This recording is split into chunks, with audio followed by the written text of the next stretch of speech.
Pursuing காலி பண்ணாம RTM கார்டையும் வச்சுட்டு சரி ஓகே வில் ஜாக்ஸ்க்கு வெயிட் பண்றாங்க, ஃபேப் டு பிளஸிஸ்க்கு வெயிட் பண்றாங்க, சிராஜ் எடுக்க போறாங்க, இந்த மாதிரி என்னென்னமோ யோசிச்சோம்.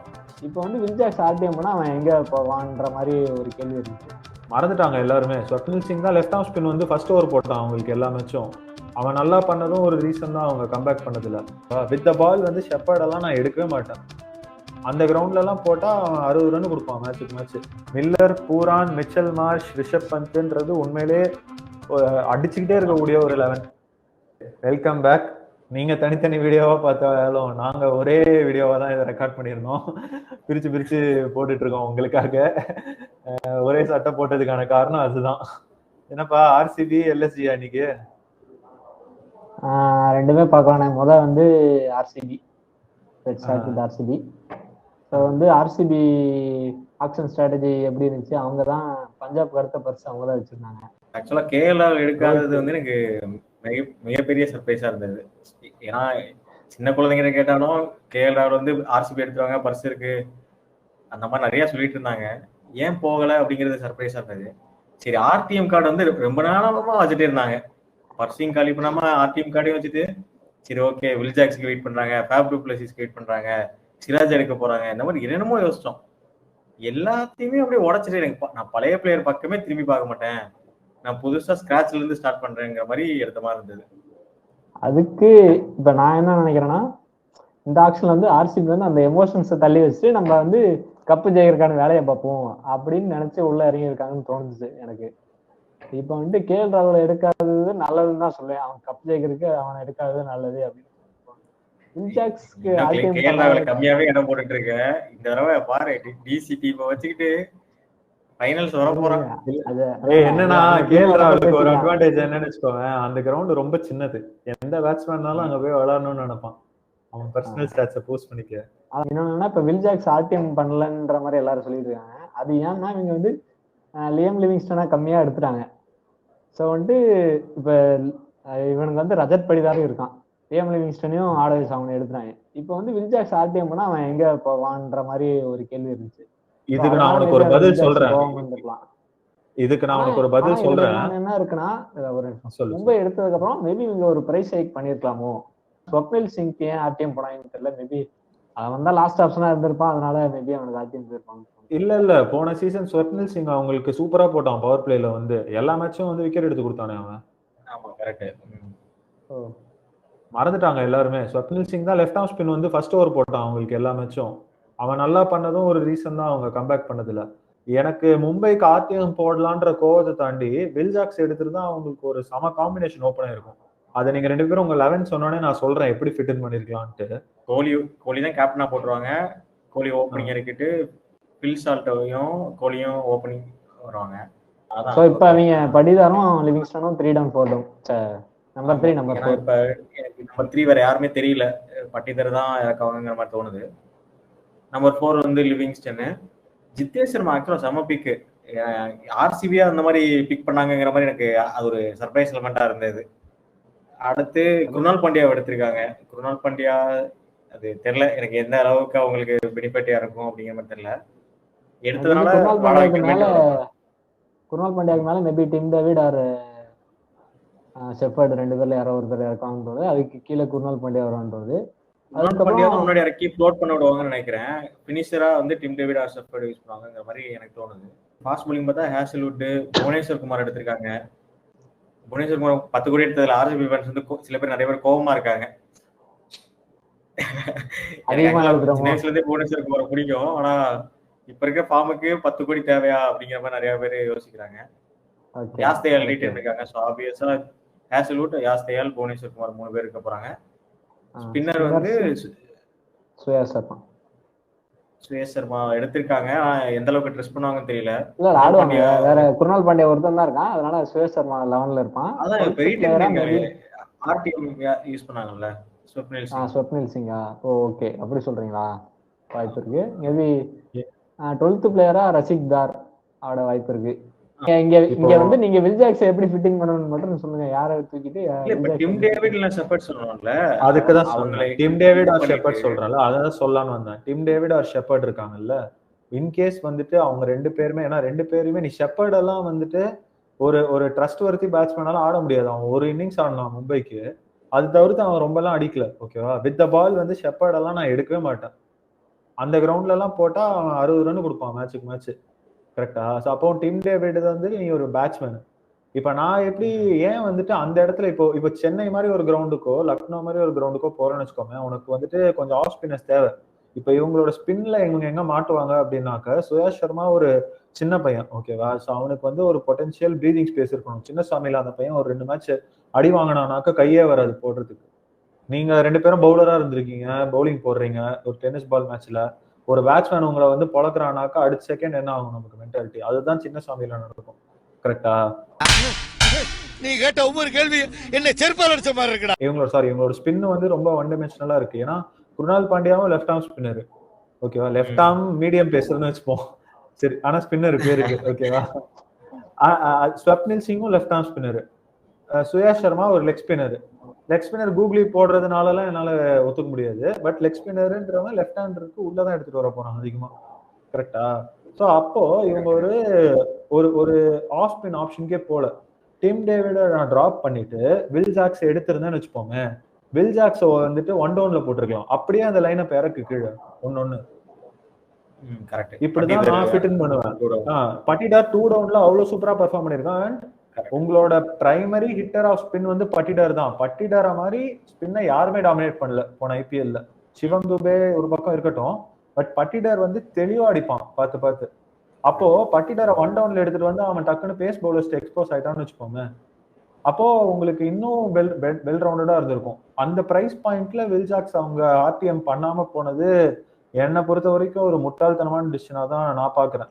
லிவிங்ஸ்டன் வந்து நம்மளுக்கு தெரிஞ்ச வரைக்கும் ஆஃப் ஸ்பின்னும் போடலாம், லெக் ஸ்பின்னும் போடலாம். பட் வந்து லெக் ஸ்பின்னா அவனுக்கு மேஜருங்கிற மாதிரி, ஆஃப் ஸ்பின்ல அந்த அளவுக்கு பெரிய பவுலர் கிடையாது. ஸோ வில் ஜாக்ஸ் எடுத்திருந்தா அவங்களுக்கு இன்னும் பெட்டர் ஆப்ஷனா இருந்திருக்கும். ஸோ வந்து நான் வந்து இவங்களோட ஆப்ஷன் வந்து எப்படி பார்ப்பேன்னா, இனிஷியலா வந்து ரொம்ப அமைதியா இருந்தாங்க. அதுக்கப்புறம் வந்துட்டு கொஞ்சம் பவுலர் ஸ்பெசிஃபிக்காக கொஞ்சம் போனாங்களோன்ற மாதிரி இருந்துச்சு. பவுலர்ஸ் புவி நல்லா எடுத்துருந்தாங்க, ஹேசல்வுட். ஆனால் பவுலர் ஸ்பிக்லாம் கொஞ்சம் ஒரு மாதிரி நல்லாச்சு. அதனால் நீ சொன்ன ஆஃப் ஸ்பின் கமாடிட்டி வந்து மேபி ஒரு தடவை எடுத்துருக்கலாம். ஏன்னா நிறைய டீம் லெஃப்ட் ஹேண்ட் பெஸ்ட்டாக இருந்திருக்கு. ஸோ அவங்களுக்குலாம் மேபி த்ரெட்டன் கொடுத்துருக்கலாம் ஆஃப் ஸ்பின் எடுத்திருந்தா பிளேயிங் லெவனை ஒரு மாதிரி மாற்றி. ஸோ வந்து மற்றபடி ஆர்சிபி சின்ன கிரவுண்டு, ஹோமில் வந்து எல்லாம் அடி பொழக்கிறவங்க தான் இருக்காங்க, போட்டு பொழந்துருவாங்க. So I would like to give around 75 for their option. எனக்கு என்ன ஆக்சுவலா இன்னொரு பெரிய சர்ப்ரைஸ்னாக்க, சென்சிபிளா கொஞ்சம் பிக்ஸ் போயிருக்காங்க. அவங்க வழக்கமான ஆர்சிபி டீமா இருந்திருந்தா மேபி மறுபடியும் பேட்ஸ்மேன்ல ஓவரா செலவு பண்ணிட்டு கேஎல் ராகுலுக்கு 20 கோடி எல்லாம் போவாங்கன்னு நிறைய பேர் எதிர்பார்த்தாங்க. நானுமே எதிர்பார்த்தேன். பட் கொஞ்சம் திருந்தி இருக்கிற மாதிரி தெரியுது. கொஞ்சம் அந்த 11 crore 10 crore பிரைஸ் பாயிண்ட்ல ஒரு 5-6 நல்ல பிளேயர் எடுத்திருக்காங்க. ஜிதேஷ் சர்மா இஸ் ஓகே, நான் லாஸ்ட் 2 இயர்ஸா பெர்ஃபார்ம் பண்ணல, but he is still an Indian potential match winner. இன்னொரு ஸ்மார்ட் பிக், 2 ஸ்மார்ட் பிக் என்ன பொறுத்த வரைக்கும் இன்னொன்னா, குருணால் பாண்டியாவை கிண்டல் பண்ணாலுமே at 5 crores I think is value buy தான். ஏன்னா உங்களுக்கு நம்பர் 7 அப்படின்ற ஒரு பொசிஷன்ல ஒரு பேட்ஸ்மேனாவும் வந்துடுறான். he can hit some sixes. நினைச்சா ஒரு 3 ஓவர் மேட்ச்ல கொடுக்க முடியும். இன்னைக்கு ஐபிஎல் அப்படிதான் போயிட்டு இருக்கு. ஸோ அந்த ஒரு கமாடிட்டி வந்து யூஸ்ஃபுல்லா தான் இருக்கும். ஆல்ரவுண்டருக்கு டிமாண்ட் குறைஞ்சிருந்தாலுமே எனி டைம் உனக்கு யூஸ் பண்ணிக்க முடியும் அந்த ஒரு கமாடிட்டியை. ரசிக்ஸ் எல்லாமே இவங்க வாங்குவாங்கன்னு நான் நினைச்சே பார்க்கல ஆக்சுவலா. ஏன்னா இந்த மாதிரி பிளேயர்ஸ் அவங்க ஸ்கவுட் பண்ணி பிக் பண்ணது நான் எதிரே பார்க்கல. பிளஸ் அவனோட மெயின் டார்கெட்டா வச்சுட்டு வந்திருக்காங்கன்றது நமக்கு தெளிவா தெரிஞ்சுது. 2 crores இருந்து 6 crore ஹைக் பண்றாங்கன்னாக்க he was a main target. And நான் சென்னை எடுக்கணும்னு ரொம்ப ஆசைப்பட்டேன். என்னோட போன வீடியோவில் நான் சொல்லியிருந்தேன் ரசிக் சலாம் இஸ் a பிக் டேலண்ட் அப்படின்ட்டு. ஆர்சிபியோட ஸ்குவாடுக்கு வந்துட்டு I will give based on அவங்களோட மெயின் 11க்கு வந்துட்டு நான் வந்துட்டு ஒரு 75 கொடுக்கலாம். வெல் பேலன்ஸ்ட் அக்ராஸ் கண்டிஷன்ஸ் போக முடியும். ஒரு wicket taking spinner, okay Suyash Sharma எப்படி வரான்றது ஒரு கேம்பிள் தான், அது எப்படி நடக்குதுன்னு பார்க்கணும். But in terms of batting I think they are power packed for their ground. மற்ற கிரவுண்டுக்குமே டீசெண்டாக ஆடுற மாதிரி டீம்ஸ் வச்சிருக்காங்க. டீசெண்டான ஒரு பேஸ் பவுலிங் செட்டப் வச்சிருக்காங்க. டீசெண்டான பேக்கப்ஸ் எடுத்திருக்காங்க. I will give them 70 or 75. எனக்குமே நல்ல டீம் மாதிரி தான் தெரியும், டீசெண்டான டீம். ஆக்சுவலாக ஆர்சிபியோட ஆக்ஷன் எப்பவுமே நம்ம ரிசல்ட்லாம் பார்க்கும்போது ஓகே இவங்க ஆக்ஷன்லேயே முடிஞ்சாங்க, ஆக்ஷன்லேயே தெரிஞ்சிடும் அவங்க லாஸ்ட் பிளேஸுங்கிற மாதிரி.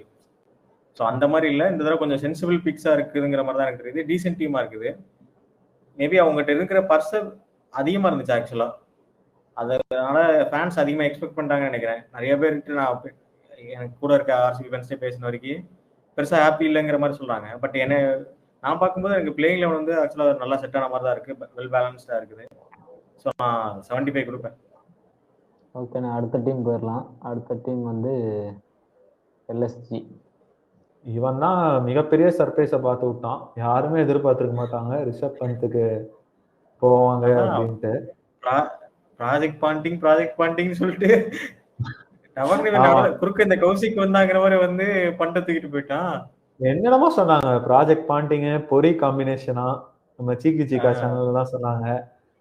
அங்க பார்த்தா அவனுங்க அருவா சண்டை ஏதோ போட்டுருப்பானுங்க போல இருக்கு. அங்க பாண்டிங் தலை வச்சே படக்கூடாதுன்னு தமிழ் பந்து பக்கம். ஆனா அந்த பிரைஸ் ஹைக் தான் ரொம்ப அருமையா இருந்துச்சு. ஆக்சுவலி அந்த 20 crores பிட் முடிஞ்சு ஊருக்கே தெரியும் டெல்லி வந்து பண்டுக்கு போக மாட்டாங்க. ஏன்னா பண்டு வந்து ட்விட்டர்லயே போட்டாச்சு, இந்த மாதிரி காசு பிரச்சனைக்காக நான் டெல்லி விட்டு வரல அப்படிங்கிற மாதிரி சொன்னா. சரி, ஏதோ பஞ்சாயத்து நமக்கு ஊருக்கே தெரிஞ்சிருச்சு. டெல்லி வந்து பிட்டும் பண்ணல ஆக்சுவலா. எப்படி நம்ம காவியாக்கா வந்து வெறும் 40 கோடி 45 கோடி இருந்ததுன்னு நினைக்கிறேன் பர்ஸ்ல அப்ப அவங்க கையில, 20 கோடி வரைக்கும் பண்டுக்கு வந்தாங்க. அது சரி ஓகே, என்ன எவ்வளவு பாலும் வருவாங்க ஏத்தி விடுவோங்கிற மாதிரி வந்த மாதிரி தான் எனக்கு தோணுச்சு. சரி, அவ்வளவு தூரம் ஹைக் வந்ததுக்கு அப்புறம் சரி ஓகே 20 கோடியில நின்றோம், ஸ்ரேயஸ் தான் ஹையஸ்ட் பிக்கா இருக்க போறான் அப்படின்னு நினைச்சிட்டு இருக்கும்போது ஆர்டிஎம் சும்மா தூக்கி பார்ப்போம் அப்படின்ட்டு தூக்கி பார்த்தும்போது 27 எல்லாருமே சாக்கு. ஆக்ஷன் பார்க்கும்போதே எனக்கு ஏதோ ஒரு சினிமா பாக்குற மாதிரி இந்த தடவை இருந்தது. செம்ம ட்விஸ்ட் அண்ட் டர்ன்ஸ் இருந்தது, பண்ணா இருந்தது நிறைய. எனக்கு இன்னொன்னு என்னன்னா, இப்போ எல்எஸ்ஜில வந்து மிஸ் ஆகுறது வந்து இவ்வளோ கொஞ்சம் ஓரளவு டீசெண்டா எடுத்திருக்காங்க. ஆனா எனக்கு வந்து ஓப்பனர்ஸ் யாரையும் கண்டுக்கலையோ அப்படின்ற மாதிரி தோணுது. மிச்சல் மார்ஸ் வச்சு ஓப்பன் பண்ணுவாங்கன்னு எனக்கு தெரியல. மிச்சல் மார்ஸ் மேபி ஒரு ஓப்பனரா இருந்தாங்க. கண்டிப்பா ஓப்பனிங் ஆட போறான். மிச்சல் மார்ஸ் தான் ஓப்பனிங் ஆடுவான். ஓகே, மிச்சல் மார்ஸ் ஒரு ஓப்பனரா இருந்தாலும் இன்னொரு ஓப்பனர் யாருன்ற மாதிரி ஒரு கேள்வி இருக்கு. அந்த இடத்துலதான் அவங்க பதோனி மாதிரி ஒரு பிளேயரை தான் ஆடி அவங்க. இப்ப அவங்க வேற ஆப்ஷனே இல்லை அவங்களுக்கு. பதோனியை தான் அவங்க இப்போ ஓப்பனிங்கா பாக்குறாங்கன்ட்டு தான் தெரியுது. இது வந்து அவங்க ஒரு ஃபிக்ஸ்டு ஆப்ஷனா மைண்ட்ல வச்சுட்டு தான் வந்தாங்களா, இல்லைனாக்கா அவங்க இப்ப இருக்கிற டீம்ல இதுதான் ஆட வைக்கிறோமான்னு நமக்கு என்னைக்குமே தெரியாதுன்னு வச்சுக்கோங்க. ஆனா வேற ஆப்ஷன் இல்லை அவங்களுக்கு. நம்ம மார்க்ரமையும் மிச்சல் மார்ஷும் ஆடினா அது ஒரு total waste of an overseas ஸ்லாட்டா தான் எனக்கு தோணுது. அப்படி நீ இப்ப சொல்ற பாத்தீங்கன்னா மிச்சல் மார்ஸும் பதோனியும் opening, Pooran 1 down Pant 2 down அப்படிதானே? Pooran 1 down Pant 2 down. சரி, அப்படிதான். அதுக்கப்புறம் மேபி மார்க்ரம், மில்லர் வந்து ஃபினிஷரு. அதுக்கப்புறம் மேபி ஷாபாஸ் அஹ்மத் வந்து அவங்களுக்கு வந்து ஸ்பின்னும் போடணும், பேட்டிங்கும் மேபி கொஞ்சம் கான்ட்ரிபியூட் பண்ணலாம். அதுக்கப்புறம் they have Avesh Khan, Bishnoi, Mohsin Khan, Mayank Yadav, 3 fast bowlers இருக்கு. பிஸ்னாய் ஒரு ஸ்பின்னர் தான் இருக்கான். ஷாபாஸ் அஹ்மத் வந்து அவனை அக்கம்பெனி பண்ணுவாங்க. So Markram maybe can try some overs. So வந்து 12th பிளேயரா யாராவது ஒருத்தர் எடுத்து வந்து மேபி பவுலிங் அப்துல் சமாத் தான். பேட்டிங் ஆனா பார்த்தனாக்க உனக்கு 7 தான் இருக்கு. அதுல Shahbaz Ahmed okay, but 6 batting இருக்கு, பட் கன்னா இருக்கு, பவர் பேக்டா இருக்கு. ஒரு 4 பவர் ஹிட்டர்ஸ் வச்சிருக்காங்க. On any given day this team can chase 200. பட் இவங்க என்ன ரொம்ப நல்லா பண்ணிருக்காங்க, கிரேட் திங் பண்ணிருக்காங்கன்னா, இவங்களுக்கு தெரியும் Mayank Yadav is injury prone, Mohsin Khan is injury prone அப்படின்ட்டு. அதுக்கு அவங்க வந்து ரொம்ப நல்லா பேக்கப்ஸ் எடுத்திருக்காங்க. ஒரு ஆகாஷ் தீப்க்கு ரொம்ப ஹார்டா போய் எடுத்திருக்காங்க. எம் சித்தார்த்தெல்லாம் பயங்கர சீப்பா வாங்கினாங்க. அகைன் அவன் ஒரு ஆப்ஷன். டீம்ஸ் எப்படி விட்டாங்கன்னு தெரியல, நல்லா ப்ரூவ் பண்ணான். 75 lakhsக்கே எடுத்துட்டாங்க. எம் சித்தார்த் வந்து ஒரு நல்ல லெஃப்ட் ஆர்ம் ஸ்பின்னர், நியூ பால்ல போடுற ஒரு specialist left arm spinner. Overall they have a decent team. But again Indian batting backers 2 overseas டிபெண்டா இருக்கு பேட்டிங். இப்ப அவங்க மார்க்கரம் உட்காத்தி வைக்கணும்னு நினைச்சாங்கன்னு வச்சுப்போமே இந்த 11ல, அவங்க இன்கேஸ் வந்துட்டு மார்க்கரம் உட்காத்தி வச்சுட்டு நான் வந்துட்டு ஒரு ஷமார் ஜோசப் எடுத்துட்டு வரேன். இந்தியன் பேசர்ஸ் ரொம்ப ஹெவியா வச்சிருக்காங்க. ஓவர்சீஸ் பேசர் லிட்டரலா இல்ல, ஷமார் ஜோசப் மட்டும்தான் இருக்கான். இன்கேஸ் எனக்கு ஷமார் ஜோசப் ஃபுல்லா எடுத்துட்டு வரணும் அப்படின்ட்டு இருந்ததுனாக்க நான் மார்க்கரம வந்துட்டு பெஞ்ச் பண்ணணும்னு யோசிச்சிருக்கேன். பட் இப்போ அவங்க எடுத்திருக்கிற டீம்ல ஷமார் ஜோசப் இத்தனை இந்தியன் பேசர்ஸ் வச்சுட்டு வரதுக்கான வாய்ப்பு ரொம்ப கம்மி தான். Very powerful team. Rishabh Pant ஒருவேளை 27 கோடி எடுக்காம இருந்திருந்தாங்கன்னாக்க இவங்க ஒரு கன் டீம் செட் பண்ணிருக்கலாம். சில வீக்னஸஸ் ஸ்பின்னுமே டீசெண்டா இருக்கு, ரொம்ப மோசமா இல்ல. எம் சித்தார்த் எல்லாம் வச்சிருக்காங்க. Indian pace stock. Ravi Bishnoi already இருக்கான். ஸோ ஸ்பின்ல தே ஆர் வெல் செட்டில்ட். ஆப்ஷன்ஸா ஆஃப் ஸ்பின்னுக்கு மார்க்கிற மாதிரி ஒரு பிளேயரும் இருக்கான்.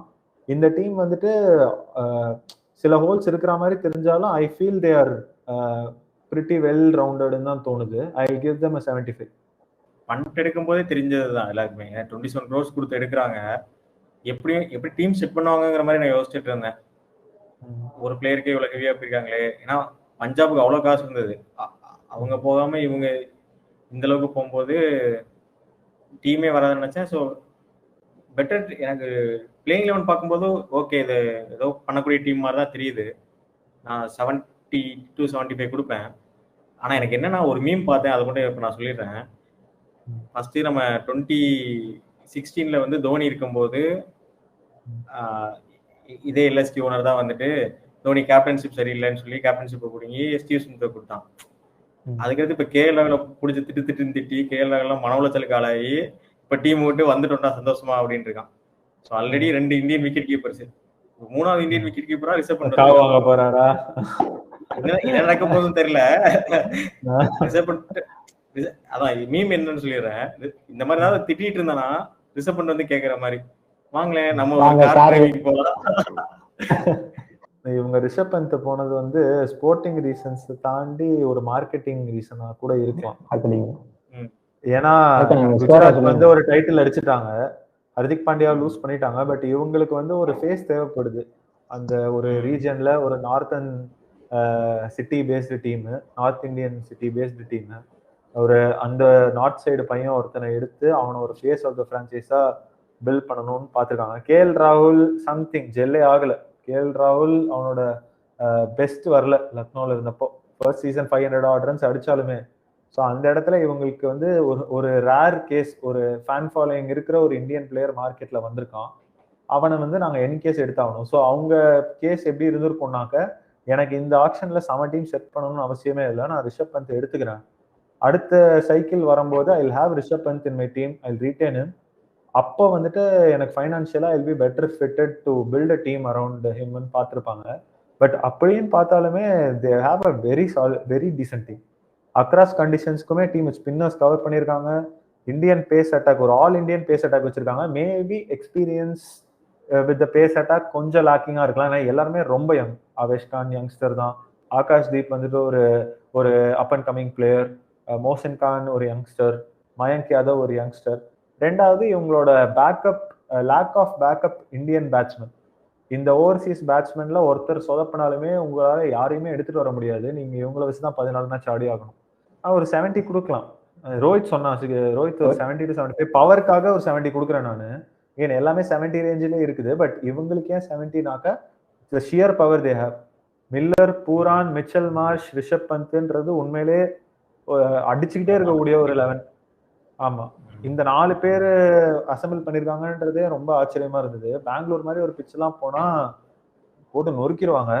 என்ன லக்னோ டீம் இப்ப சென்சிபிளா பண்ணணும்னாக்க, ஸ்பின் பவுல்ஸ் கொடுக்காம கொஞ்சம் நல்ல விக்கெட்ஸ் கொடுக்கணும். இவங்கள்ட்ட இருக்கிற இந்தியன் பேஸ் அட்டாக்கு, இவங்கள்ட்ட இருக்கிற நேச்சுரல் ஸ்ட்ரோக் பிளேயர்ஸ்க்கு கொஞ்சம் நல்ல பேட்டிங் விக்கெட்ஸ் தான் கொடுக்கணும். அப்போ இவங்களோட சான்சஸ் வந்துட்டு இன்னும் கொஞ்சம் இம்ப்ரூவ் ஆகும். மேஜரா எல்லா ஆஸ்பெக்ட்ஸும் கவர் பண்ணிருக்காங்க. அவனோட மெயின் ஸ்பின்னர் வந்து ரவி பிஷ்னாய். ஸோ அவன் மேபி ஷாபாஸ் அகமது வந்து அவங்க அக்கம்பெனி பண்ணலாம். ஸோ இதை வச்சுட்டு ஸ்பின் ட்ராக் கொடுத்தா எப்படி ஒர்க் ஆகும்னு தெரியல. நீங்கள் சொன்ன மாதிரி ஃபாஸ்ட் ட்ராக் தான் பில்ட் பண்ணி கொடுத்தாதான் அவங்க டீம் நல்லா இருக்கும்னு தோணுது. நீங்கள் சொன்ன மாதிரி இப்படி இந்தியன் பேட்டர்ஸ் கொஞ்சம் எடுத்துருக்கலாமோன்னு எனக்கு தோணுது. அதுக்கப்புறம் மேபி எக்ஸ்பீரியன்ஸ்ட் பவுலர் யாராச்சும் எடுத்துக்கலாமா? எல்லாருமே கொஞ்சம் எங்க ஆவேஷ் கான் மட்டும் தான் எனக்கு தெரிஞ்சு இந்தியா ரெப்ரசன்ட் பண்ணிருக்கேன். மயங்க் யாதவ் ஸோ வந்து அந்த ஆகாஷ் இந்த எக்ஸ்பீரியன்ஸ் மிஸ் ஆகுதுன்ற மாதிரி சொல்றீங்க. ஆனா எனக்கு என்ன தோணுதுன்னா, மேபி ரிஷப் பண்ட் அந்த டீம்ல இருக்கனா அந்த சரௌண்டிங் மாறிடும் அப்படின்னு தோணுது. அதனால I would like to give 75 to this action.